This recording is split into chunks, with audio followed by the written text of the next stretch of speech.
Hey guys, welcome back. I hope you are having an amazing day. Let's get right into the stories.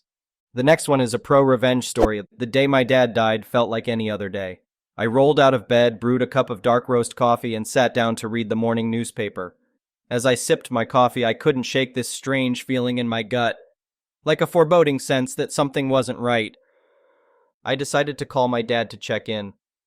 We had grown apart over the years, especially after my parents' messy divorce when I was a teenager, but he was still my dad. The phone rang and rang. No answer. I tried again an hour later, but still nothing.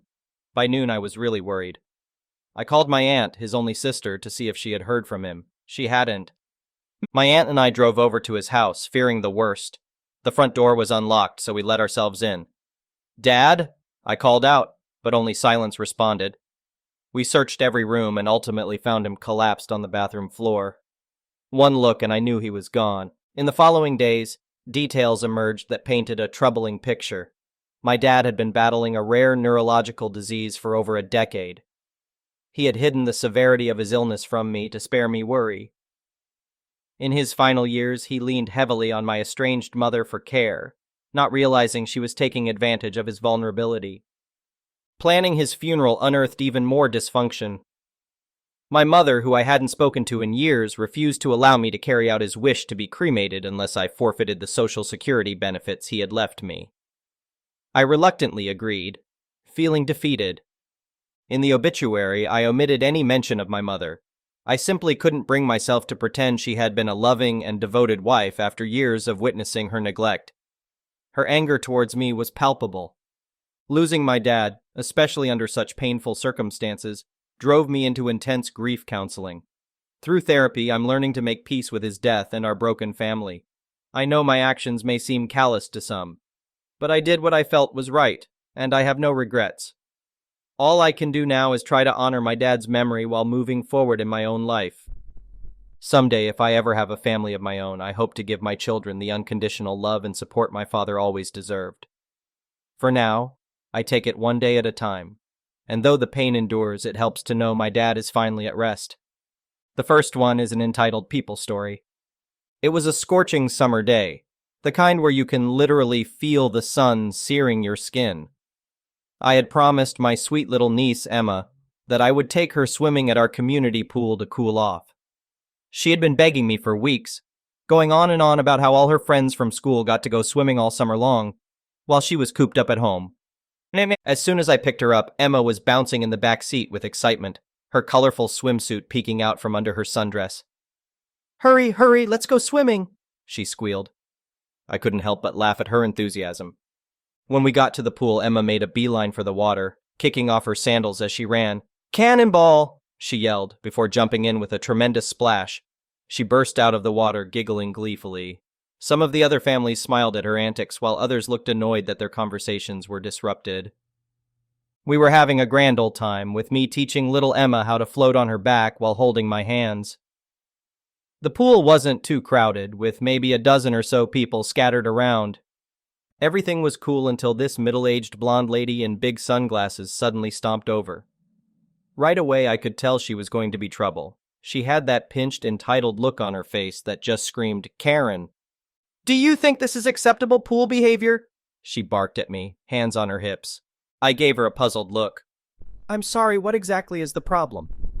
She jabbed her finger towards Emma, who was back to happily splashing around near the pool steps. "That child," she hissed. "She's disturbing everyone with her rude shenanigans. This is supposed to be a quiet, peaceful community pool." I couldn't believe what I was hearing. Emma was just an innocent 7-year-old having fun on a hot summer day. "Look, lady, my niece is just swimming and playing. She's not hurting anyone," I replied defensively. "I find her noisy presence utterly unacceptable," Karen huffed, her nostrils flaring. "If you can't control her, I'm going to have to ask you both to leave." Now I was really starting to get annoyed. We have just as much right to be here as anyone else. Emma's not breaking any rules, so please just leave us alone. Karen straightened her spine and lifted her chin haughtily.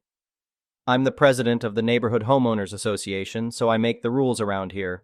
And I say no more splashing. That child is depriving everyone of the peace and tranquility we pay good money for in this community." I shook my head in disbelief. This uptight lady was seriously power tripping over a kid having fun in a pool. That's insane.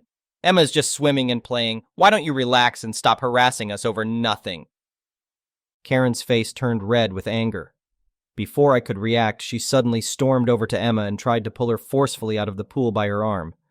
You're done swimming. Get out this instant, you horrid little creature, she bellowed. Emma's eyes went wide with shock and fear. She tried desperately to wriggle free from Karen's painful grip. Seeing my beloved niece being assaulted jolted me into action. I rushed over and shoved Karen away from Emma, freeing the poor child from her clutches. Karen stumbled backwards, almost losing her balance. Don't you dare lay a hand on my niece, I yelled furiously. Karen righted herself, and then to my utter shock, she swung her heavy designer handbag at me in retaliation. I managed to block most of the blow with my arm, but the force still stung sharply. By now, everyone at the pool was gawking silently, stunned by the bizarre scene unfolding before them. I quickly checked on Emma, who was sobbing quietly, her arm red from where Karen had grabbed her. Just seeing the tears streaming down her sweet little face fueled my anger. This was completely unacceptable. That's it, I'm calling the cops, I declared. You just assaulted me and my 7-year-old niece, you deranged lunatic. Karen crossed her arms defiantly. Go right ahead. The police will clearly see that I was simply restoring order, which you violated with your irresponsible behavior. I shook my head in disbelief at her delusional arrogance. This woman was completely out of her mind. The cops arrived in just a few minutes, by which time Karen had worked herself into a frenzy. She was stomping around the pool deck, screaming about suing us for emotional distress. When the officers approached us, Karen instantly went on the attack, shrieking rapidly about how we had terrorized her and disrupted the sanctity of the pool. One officer tried to calm her down while the other took my statement. I described exactly what happened, emphasizing how Karen had aggressively laid hands on both me and poor Emma. The officer nodded grimly and said Karen's unprovoked attack sounded like clear assault. He went to confer with his partner.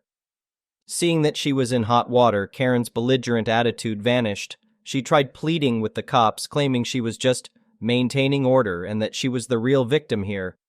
But her shrill protestations fell on deaf ears. To my enormous relief, the officers handcuffed Karen and led her away to the squad car. Justice was being served at last. Before leaving, the police took my contact information and said they would be in touch regarding my assault complaint against Karen. After the drama died down, I comforted a still shaken Emma, soothing her with the promise of ice cream on the way home. My sweet girl, so innocent and undeserving of such senseless cruelty. Over the next few weeks, I cooperated fully with the investigation against Karen. My clear, consistent statement about her violent behavior, along with eyewitness accounts from others at the pool, built an ironclad case against her. Karen was swiftly charged with assault and battery, as well as child abuse for manhandling poor Emma. And thanks to the signed statements I submitted from other neighbors, detailing her long history of aggression and intimidation, even more charges were piled on. When Karen was finally hauled into court, it was pitiful seeing her try to gain sympathy by playing the victim, but the overwhelming evidence against her couldn't be disputed. The judge sternly sentenced her to 2 years in prison for her vicious attack. I also successfully obtained a substantial out-of-court financial settlement to cover Emma's trauma therapy costs. Justice was sweet indeed. As Karen was dragged away in handcuffs, I gave her a little finger wave and said, "Enjoy your new home, you psycho, and stay away from my niece." The look of impotent rage on her face was truly priceless. Emma and I celebrated by going out for a relaxing day at a different community pool where we could swim in peace. No more dealing with power-hungry Karens. Emma has mostly recovered from her scary encounter, but I still simmer with fury at how deeply that deranged bully traumatized my innocent girl. But at least we can rest easy knowing that Karen finally got what she deserved. Her reign of terror over the neighborhood has ended for good. I only wish I could have been in the courtroom to see the defeated look on her face as she was sentenced to rot in prison. Ah well, I'll just have to be content with imagining it. Karen thought she was so high and mighty, but now everyone knows what a demented, abusive bully she is. Justice has been served. This summer, Emma and I will be swimming carefree, making joyful splashes without fear. Take that, Karen. The next one is a petty revenge story. Nah, I used to work in a call center where everyone had little cubicles. You could chat with people on either side or behind you if things got slow, but anyone on the other side of the divider was sort of hard to see or chat with. Only important because Karen was in this hard to see location from me. I have issues with overheating, medical stuff. I like to sit right under the AC vent. Nobody fought me for this because it was a little too cold for most people. Well, being a woman, this meant that sometimes I had some nipple pokey issues on some days. It's perfectly natural and to most people not noticeable because it was under my shirt plus bra. Karen notices this and makes a report to HR. HR woman and my direct supervisor parade me through the cubicles and into their office to question me about my nipples. Now I could have thrown a fit about this to begin with, since we didn't actually have a dress code and it's none of their damn business. They asked me to prove I was wearing a bra, so I showed them the straps. They told me good enough, basically, and to go back to my desk. I refused to go back. I said I needed to place a complaint about someone. They asked me who I was reporting. I said, I don't know, but you do. I want to report whoever it was that's been staring at my breasts all day. Now that I know someone is staring, I feel like this is a hostile work environment. They acted like I was joking at first until I said, if you don't have a talk with them, I will go over your heads and report you for forcing me to reveal my bra to you. I got escorted back to my desk and Karen was sitting there looking smug until they escorted her to the HR office instead. I don't know what happened to her in the office, and I didn't care. They did their part by having their talk with her. All I really wanted was to know who did it. Since it was a very slow day, all my coworkers started asking me what that was all about. Office gossip, you know. I told everyone exactly what had happened and added that Karen must be fascinated with my breasts since she noticed. Everyone else confirmed they didn't even notice. When she came back from HR, every person in the room knew what she had done and was glaring at her. Snitches didn't get stitches and didn't get fired either. But they got treated like the Karen they were. Nobody would talk to her. People would be chatting, see her come try to join the conversation and go silent and turn away from her. Some people did loud whispers and made comments like, "Shh, don't say anything, she will report you." She quit about 2 weeks later. The next one is a malicious compliance story. When I, was 15, my mom and dad got divorced. It was an insane relief to me as my dad was extremely mentally, verbally, and physically abusive. All was well for a while, and I had very little contact with my dad. Of course, that didn't last long. He started poking around more and demanding I come visit him. As much as I didn't want to, my mom pleaded with me to suck it up and go see him, as he was sending her constant hurtful and threatening texts. I begrudgingly went to see him. When I arrived, he told me to get in the car. He wouldn't tell me where we were going, and my stomach began to churn. We pulled into the parking lot of Walmart, where he told me to pick out all of the toiletries I would need at his house. I told him I was fine. And then he told me that I would be staying at his house every other week. I immediately began to panic as none of this had been discussed previously. I knew that the law stated that because of my age I got to choose who I stayed with, but he always had a way of getting around things. When I got home that night, I sobbed to my mom about the endeavor and pleaded with her to not make me stay there. She was shocked as she had not had any discussion about this, but she assured me I did not have to stay there. I informed my father of this and he didn't reply. A few weeks later, I got a text from him demanding that I come out to his house to clean my room. I knew this was another ploy to force me to visit, so I brushed it off as long as I could. A week later, he told me I need to clean my room or he would be throwing everything I own away. When my mom and I had originally left, I only had time to pack a small suitcase. So all of my sentimental items, a majority of my clothes, and my siblings' remaining stuff was still in the room. I was furious that he would threaten to do this, but then I saw my opportunity for revenge. I set up a date and time to come clean my room. I didn't say a word to my dad when I got to the house and got to work. I packed up everything I owned into some boxes and slid them out of the window. I then crawled out and loaded them into my car so he wouldn't be suspicious. Then I cleaned the now empty room within an inch of its life. I took down every picture on the wall, stripped the bedding, vacuumed, cleaned the windows inside and out, and even scrubbed the walls. The room was spotless. I left no stone unturned as I knew he would try to find something I missed, so I would have to come back. I could have just left then, but I had a moment of bravery and decided to ask him to check the room. He happily agreed, and I watched his face go from confused to angry to cold. It was so satisfying. He looked at me and said, "So I'm assuming you're not coming back?" I just smiled at him and left. The next one is an entitled people story.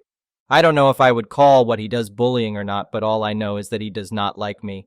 I work at a university that has an extensive shuttle system around the campus and surrounding city, and as part of my commute, I take one of the many shuttles to the building I work in.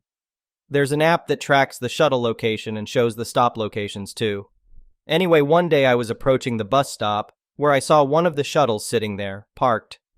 The drivers often take 5-10-minute breaks at particular stops along their route, and when I looked at the app, it said the bus wasn't supposed to reach its next destination a few blocks away for another 10 minutes. So I figured I would have time to get to the crosswalk and cross the street to get to the shuttle. When I did and got on the bus, the driver, let's call him George, who is one of these fake manly Sam Elliott wannabes, scoffed and said to me, "You could have just cut across the street, kid, there was nobody coming." I told him that even if nobody was in the street, I wasn't going to jaywalk because it's dangerous. Common sense, right? George didn't think so. He laughed and warned me to not think I could take my sweet time catching up to the shuttle, because he had a schedule to keep and was told to not waste his time. I asked him when he was planning to depart because I was going off what the app said, but he said it didn't matter because he could have been leaving at any minute, and that I was lucky he let me on. At the stop he was scheduled to be at. At that time, I didn't want to continue the stupid argument, so I just said I'm not jaywalking and took a seat. We ended up sitting at the stop for another 5 minutes before he left, so why tell me to do something that could have gotten me hurt? The next day, I arrive at the same crosswalk, same time. There's George sitting parked in the shuttle across the street, waiting. He sees me and gets this weird smirk on his face. Despite the app saying he wasn't going to arrive to the next stop, 2 blocks away, for 10 minutes, he all of a sudden grabs the steering wheel and turns on his blinker, despite not being able to go until I crossed the street because he was at a red light. I stepped into the shuttle and he says, "What would have happened if I had drove off just now?" I look at him bewildered and just go, "I would have waited for another shuttle," before sitting down. He scoffs again and takes off immediately, making it to the next stop and sitting there for his break instead. The third interaction we had, he was ready to peel off, but the red light gave me the time it took to get across the street and approach the bus doors. He didn't even look at me when I got on, telling me rudely to sit down. I barely had a chance to do so before he started moving the shuttle. This time I plainly asked him what his issue was with me, since if I offended him in some way, I don't know what I did, and to that he said, "You waste so much of my time at the crosswalk, kid. You could just cross the street." I was genuinely confused and asked him if the bus schedule needs to be updated if he needs to leave that stop so urgently. He replied, "That's not the point. If I'm waiting, you hurry up, even if I'm not waiting for you." At this point, I realized I was arguing with someone who got some kind of power trip off driving a shuttle. I told him that you should never encourage someone to break the law to catch a bus, and he just didn't answer. After that exchange, every time he sees me approaching the crosswalk to the stop, he suddenly ends his brake and drives away from the light the minute the light turns green. If there are other people at the stop with me, he'll scowl at me when I get on and act really put upon when other people thank him once he reaches their stop. It's so stupid. I've tried to memorize which bus numbers he drives, but with the university shuffling around employees due to various layoffs and funding issues, he's been surprising me at other stops. Sometimes he'll see me at a stop waiting and go or stop a couple of bus lengths away from the stop to make me jog to the shuttle, or will pretend to not see me at the stop if I'm alone and drive right past, unless I wave him down. I have reported him to the university, but get no response other than they're looking into it. I have also started using other lines and stops than the ones he typically stops at, but like I said, he surprises me sometimes. My job is too far to walk from the bus stops my commute usually takes me, so unless I feel like running, the shuttles are the most viable option. Regardless of my options, I shouldn't feel victimized for wanting to ride a bus. It's just weird. The next one is an entitled parent story. Pretty new to Reddit, but I felt someone might get a laugh out of it. This is shared with my girlfriend's permission. My girlfriend has a very rocky relationship with her mom. This is due to a variety of reasons, but one of the major ones is that her mom cursed her with a horribly misspelled name. Something like Hazel Mari Mom's last name. It's not those exact names, but the same type of vibe. Two classic, beautiful names ruined by her mother's pathological desire to be unique. Her parents weren't together at the time of her birth, and she ended up with her mom's last name. This has caused so many problems throughout her life since her dad ended up being her primary parent. And she's told me that she's wanted to change it since she started going to school and having to deal with the problems. The only reason she waited until she was an adult is because her mom wouldn't consent to the name change. Anyway, the paperwork recently went through and my girlfriend is now Hazel Marie Dad's last name. She's over the moon about it and I'm so happy for her. The only hiccup has been her mom. We expected her to be upset that her baby girl is deviating from her mommy's wishes, but we didn't expect she'd explode like she did. My girlfriend told her mom the news, and she absolutely blew up. She actually stormed over to our apartment. She lives in the same building as us, it sucks, and banged on our door until my girlfriend reluctantly answered. I advised her not to, but she did it anyway because, and I quote, "It's my mom. Let me talk to her." Oh well. My girlfriend's mom barged her way into the apartment and began loudly berating my girlfriend for changing her name. She basically said that my girlfriend threw away the beautiful gift I gave you, and said, "You're my daughter. I have the right to name you." She wasn't even really upset about her taking her dad's last name, but she was really upset about her changing the spellings of her first and middle name to the normal spellings. My girlfriend tried to explain about all the problems her name had caused her over the years, but her mom wouldn't let her speak and just kept yelling over her. Eventually, I, much taller and stronger than my GF's mom, forcibly kicked her out while calling her a bitch and telling her never to come back. My girlfriend and I are now looking at breaking our lease to get away from her. Message from my girlfriend that she wanted me to add, "Please don't give your kids shitty names. No one thinks it's quirky or cute. You look like an idiot and little Mike and Lee probably resents you for it. Do everyone a favor and just spell your kids' names like they're supposed to be. Take it from someone with a shitty name, it sucks ass to deal with. You're naming a human person, not a doll or puppy." Thank you for watching. I would really appreciate it if you could like the video and subscribe to our channel if you haven't already. We'll see you again tomorrow.